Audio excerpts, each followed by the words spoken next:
আলোচনা সাপেক্ষে আগামী 2 দিনের মধ্যে বাংলাদেশি কর্মীদের জন্য মালয়েশিয়ার শ্রম বাজার উন্মুক্ত হবে জানিয়েছেন দেশটির মানব সম্পদ মন্ত্রী দাতুক সিডি এম রামানান। মঙ্গলবার সাংবাদিকদের সাথে মতবিনিময়ের সময় একথা জানান তিনি। মঙ্গলবার বাংলাদেশের প্রবাসী কল্যাণ ও বৈদেশিক কর্মসংস্থান মন্ত্রী আরিফুল হক চৌধুরী ও প্রধানমন্ত্রীর উপদেষ্টা মাহাদি আমিনের সাথে বৈঠকের পর একথা জানান তিনি। এ সময় মালয়েশিয়ার মানব সম্পদ মন্ত্রণালয়ের ঊর্ধ্বতন কর্মকর্তারাও উপস্থিত ছিলেন। বৈঠকে মালয়েশিয়া সরকারের নির্ধারিত শর্ত মেনে নির্দিষ্ট লাইসেন্সধারী প্রতিষ্ঠানের মাধ্যমে বাংলাদেশ থেকে কর্মী নিয়োগের বিষয়ে নীতিগত সমঝোতা হয়েছে। তবে কর্মী নিয়োগ প্রক্রিয়া, বাস্তবায়ন কাঠামো সহ কারিগরি বিষয় নিয়ে চূড়ান্ত সিদ্ধান্ত হয়নি। বাংলাদেশ মালয়েশিয়া জয়েন্ট ওয়ার্কিং কমিটির পরবর্তী বৈঠকে এসব বিষয়ে চূড়ান্ত সিদ্ধান্ত হবে। এরপরই পুনরায় কর্মী নিয়োগে প্রয়োজনীয় পদক্ষেপ নেওয়া হবে। SOPs that we have in place, we had a thorough discussion. I think most likely tomorrow or the day after, we will come with something finite. এ বিষয়ে আরো জানাতে মালয়েশিয়া থেকে যুক্ত হচ্ছেন সহকর্মী ওয়াহিদ সোহান। ওয়াহিদ, আমাদের জানাবেন, আলোচনা সাপেক্ষে 2 দিনের মধ্যেই মালয়েশিয়ার শ্রমবাজার উন্মুক্ত হতে যাচ্ছে বাংলাদেশি শ্রমিকদের জন্য, এ বিষয়ে বিস্তারিত বলবেন।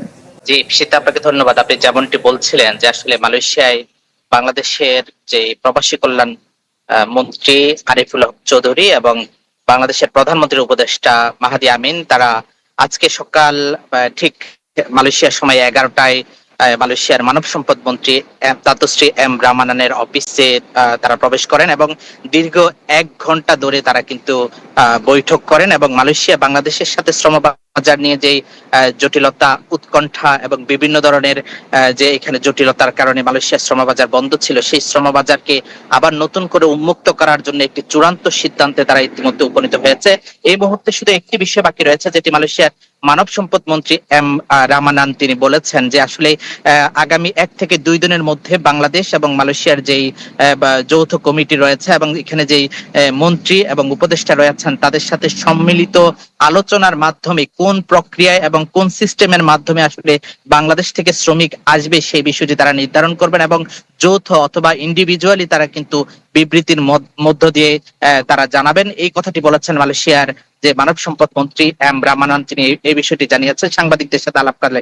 তবে আমি আপনাকে বলে রাখি যে আসলে দীর্ঘদিন থেকে বাংলাদেশের সাথে যে বন্ধ হওয়া, সাময়িকভাবে স্থগিত হওয়া শ্রমবাজার দীর্ঘ 3 বছর পেরিয়ে যাওয়ার পরে আবার নতুন করে যে আলোর মুখ দেখতে যাচ্ছে, সে আলোর মুখটি দেখতে গিয়ে আসলে এখানে যে বিষয়টি আবারও দাঁড়িয়েছে সেটি হলো যে মালয়েশিয়া সরকারের দেওয়া নীতিমালা অনুযায়ী নির্দিষ্ট সংখ্যক লাইসেন্সের মাধ্যমে কিন্তু বাংলাদেশ থেকে কর্মী আসার বিষয়টি নিয়েই তারা কিন্তু ইতিমধ্যে মোটামুটি চূড়ান্ত পর্যায়ে পৌঁছেছে। যদিও বাংলাদেশের পক্ষ থেকে, বাংলাদেশ সরকারের পক্ষ থেকে যাতে কোনো ধরনের সিন্ডিকেট অথবা কোন রকম মনোপলি তৈরি না হয় এই বিষয়টির উপর জোর দিচ্ছে এবং মালয়েশিয়া সরকারকে বারবারই এই বিষয়টির প্রতি তাগিদ দেওয়া হচ্ছে যাতে করে মালয়েশিয়ায় বাংলাদেশি যে সমস্ত শ্রমিকরা মালয়েশিয়ায় কাজ করতে আসবেন তাদের স্বার্থ সংশ্লিষ্ট বিষয়গুলোর প্রতি সব রকম খেয়াল রেখে যাতে করে তারা এখানে আসার পরে কোনো কর্মী এখানে কোন রকম জটিলতার মধ্যে না পড়ে সেই বিষয়টির দিকে খেয়াল রেখে আসলে বাংলাদেশ সরকারের পক্ষ থেকে ইতিমধ্যে এখানে আলোচনা শুরু হয়েছে। তবে আরেকটি বিষয় আপনাকে বলে রাখতে চাই, সেটি হলো যে মালয়েশিয়া এবং বাংলাদেশের যে মানব সম্পদ মন্ত্রণালয়ের মধ্য দিয়ে বা মন্ত্রী পর্যায়ের যে বৈঠক হয়েছে সেই বৈঠকের মধ্য দিয়ে আসলে বাংলাদেশ সব থেকে বেশি গুরুত্ব দিচ্ছে এই মুহূর্তে বাংলাদেশি কর্মীদের স্বার্থ সংশ্লিষ্ট বিষয়গুলো এবং তারা যাতে করে এখানে আসার পরে তাদের সমস্ত বিষয়গুলো আইনি প্রক্রিয়ার মাধ্যমে তারা কিন্তু এখানে সহজ শর্তে তারা আসতে পারে এবং কম খরচে এবং মালয়েশিয়া সরকারের G2G ফর্মুলার আলোকে যাতে আসতে পারে এবং B2Bর মাধ্যমে, বিজনেস টু বিজনেসের মাধ্যমে যদি কোনো কর্মী মালয়েশিয়াতে আসে যাতে করে তারা কোনো রকম প্রতারণার শিকার না হয় এই বিষয়টির প্রতি আসলে কিন্তু বাংলাদেশ সরকারের পক্ষ থেকে জোরালো গুরুত্ব দেওয়া হচ্ছে এবং এই বিষয়টির প্রতি মালয়েশিয়া সরকারের পক্ষ থেকে সম্মত হয়েছেন যাতে যে সমস্ত কোম্পানিগুলোতে শুধুমাত্র কাজ রয়েছে, বিশেষ করে মালয়েশিয়ার মানব সম্পদ মন্ত্রী আজকে যে কথাটি বলেছেন সেটি হলো যে মালয়েশিয়ার প্রধানমন্ত্রীর পক্ষ থেকে নির্দেশনা অনুযায়ী এখানে কিন্তু রেস্টুরেন্ট সেক্টরে এই মুহূর্তে অসংখ্য কর্মীর যেই শর্টেজ রয়েছে সেই কর্মীর শর্টেজ পূরণের জন্য কিন্তু মালয়েশিয়ার প্রধানমন্ত্রী ইতিমধ্যে নির্দেশনা দিয়েছেন যে আগামী 1 মাসের মধ্যে সকল কর্মীর যেই আবেদন রয়েছে এবং বিদেশ থেকে কর্মী আনার এই আবেদনগুলো সম্পন্ন করার জন্য ইতিমধ্যে নির্দেশনা দিয়েছেন মালয়েশিয়ার। হ্যাঁ বন্ধুরা, বর্তমানে আপনারা যে ভিডিওটি দেখতে পাচ্ছেন এখান থেকে কিন্তু বিস্তারিত তথ্য আপনারা পেয়ে গেছেন যে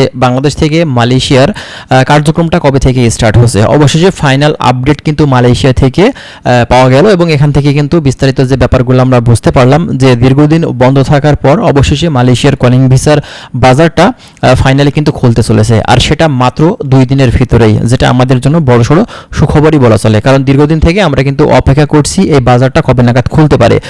বাংলাদেশ গভর্নমেন্ট মানে অনেক চেষ্টার পর কিন্তু অবশেষে হয়তোবা তারা সাকসেস হলো, যেহেতু বিগত দিনে আমরা যে সরকারকে দেখেছি, তারপরে আমাদের যিনি তত্ত্বাবধায়ক সরকার এসেছিলেন তিনিও কিন্তু আসলে এই কলিং ভিসার বাজারটা খুলতে পারেনি। তো মালয়েশিয়ান গভর্নমেন্ট চাচ্ছিলেন যে নির্বাচিত একজন সরকার বাংলাদেশে আসুক, তারপরে কিন্তু তাদের সাথে একটা সিদ্ধান্ত চুক্তি বা আপনার কাছে বিস্তারিত যে বিষয়গুলো থেকে থাকে একজন নির্বাচিত সরকারের সাথে তারা কিন্তু চুক্তিটা করতে চাচ্ছিলেন। তো আপনারা জানেন যে বাংলাদেশ থেকে অলরেডি কিন্তু তারেক রহমান সেখানে সফরে যাওয়ার পরে সেখানে তাদের সাথে কিন্তু বিস্তারিত কথা হয়েছে মালয়েশিয়ার বাজার সম্পর্কে, বাংলাদেশের সাথে তাদের কূটনৈতিক সম্পর্ক, আরও বিস্তারিত ব্যবসা বাণিজ্য বিভিন্ন বিষয় সম্পর্কে কিন্তু সেখানে আলোচনা হয়েছে। তবে আমরা ওয়েট করছিলাম যে মালয়েশিয়ার বাজার ব্যাপারে আসলে কখন নাগাদ আবারও নতুন কোনো আপডেট আসবে। তো অবশেষে আমরা কিন্তু একটু আগে আপডেটটা পেয়েছি মালয়েশিয়া থেকে, আপনারা যেটা ভিডিও থেকে কিন্তু দেখেই বুঝতে পারছেন। তো যাই হোক, আমরা আরও বিস্তারিত তথ্য আপনাদেরকে দেওয়ার চেষ্টা করব, তার জন্য আপনারা অবশ্যই আপনারা আমাদের চ্যানেলের সঙ্গেই থাকবেন। আমরা চেষ্টা করছি বিভিন্ন ধরনের গুরুত্বপূর্ণ ইনফরমেশনগুলো আপনাদের মাঝে প্রোভাইড করার। ভালো থাকবেন, আল্লাহ হাফেজ।